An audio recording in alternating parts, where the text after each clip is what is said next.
Hi, I'm Jonathan Bruce, and today we're going to be going over the three modules that we went over in Communication and Technology, Com 25 for University of Pacific.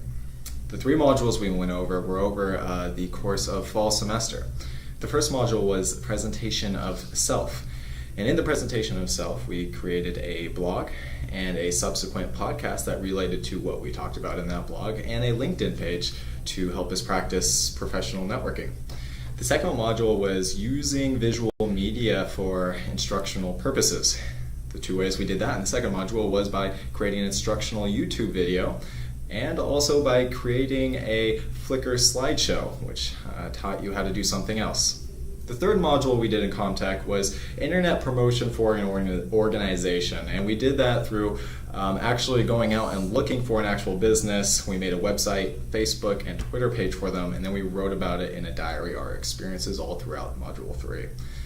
So the first module, which is presentation of self, how to put yourself out there in a professional manner. The blog that I chose was about PR and marketing, as we were able to choose what our topic was about. So I talked about how PR firms either did successful campaigns or campaigns that turned out to be failures and why they did, and I blogged about that each and every single Friday. What I could have done better, despite the good content, I did not edit my blogs enough, which of course can be incredibly detrimental to the presentation that you're trying to put out there.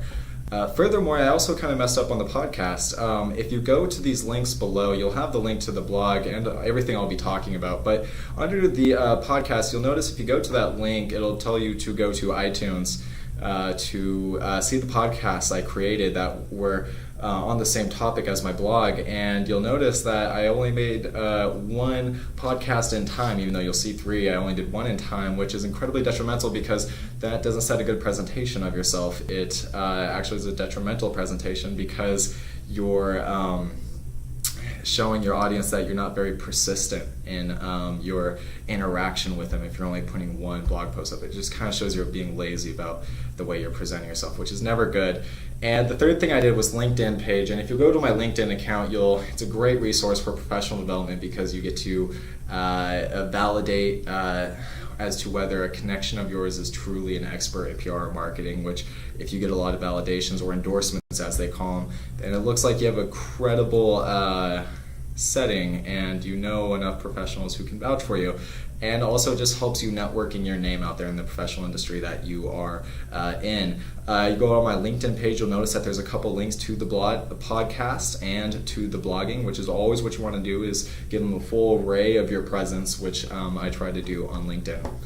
Now for the second module, using visual media for instruction. The first way I did this was through the YouTube video, as discussed earlier. The YouTube video I did was pretty simple as it pertained to how to tie ties.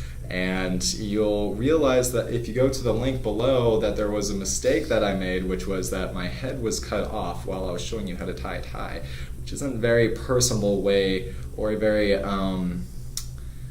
organized way to make a video, a clean way to make a video. It's really not. So what I should have done is, even if while I was instructing you how to make a tie, at least do a few cuts of showing my face.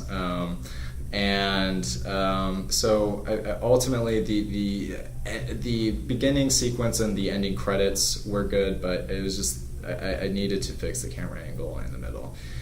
Now for the Flickr instructional slideshow, which once again you'll see the link below, and these will all be in order. On the Flickr instructional slideshow, I demonstrated through a number of photos that I took myself of how to make a disadvantage in debate. And then on top of that, I took the photos in Photoshop that I took myself, and then I edited them and I added text explaining the instructions and what was happening in each photo, so someone can just clearly go through the pictures and learn how to make a disadvantage. If you look at those pictures closely, though, you'll see that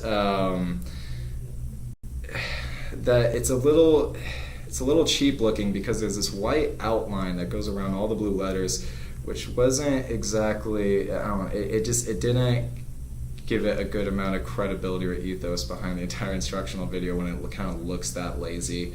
or quickly put together as it did with that white outline. It really nagged me. But that's what I turned in, and that is definitely one of the deficits to that instructional slideshow.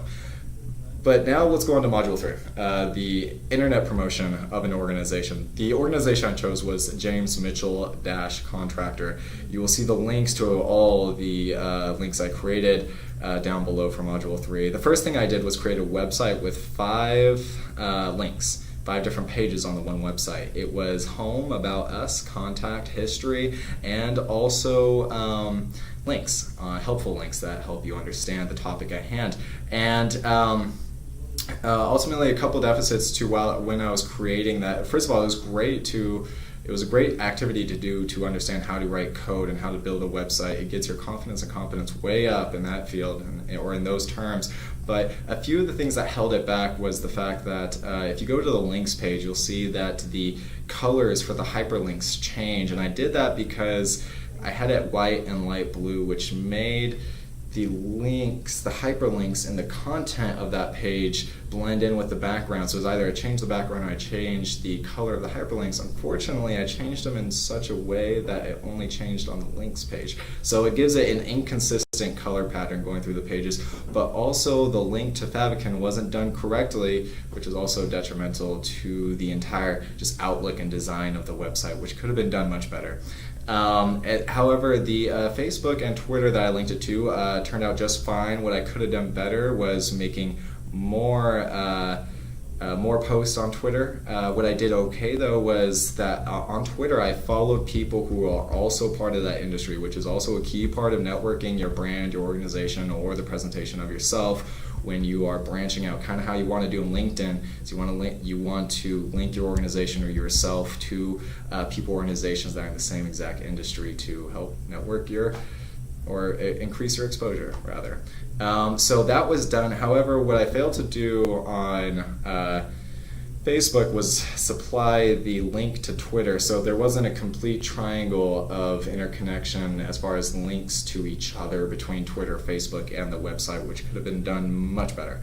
And the final thing that we did for Module 3 was we created a diary logging all our work. There was one confusing thing in my diary, which was that I put the wrong phone number on purpose on Facebook to Randall Mitchell, the owner of James Mitchell Contractor, just because I didn't want his phone number to be public on Facebook. So that creates a little confusion and conflict in between Facebook and the webpage that I created for James Mitchell Contractor.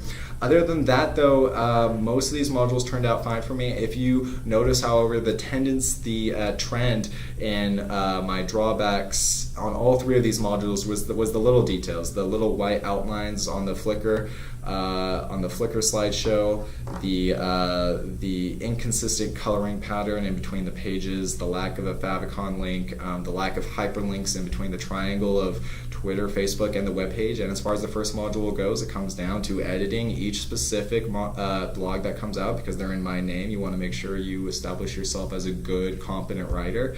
So I should have done more edits. And on the podcast, making sure you get them all in on time, so that way you show your audience that you're dedicated to actually interacting with them. Just little details like that I got to pay attention more to, but more so all 3 of these modules taught me a lot about putting yourself out there in a professional and organized, clean way, because your perception is 100% locked in when it comes to the internet and what work you put behind your name. All very important things to think about, and these were the 3 modules, what I learned and what I could have done better of CommTech. Thank you for watching.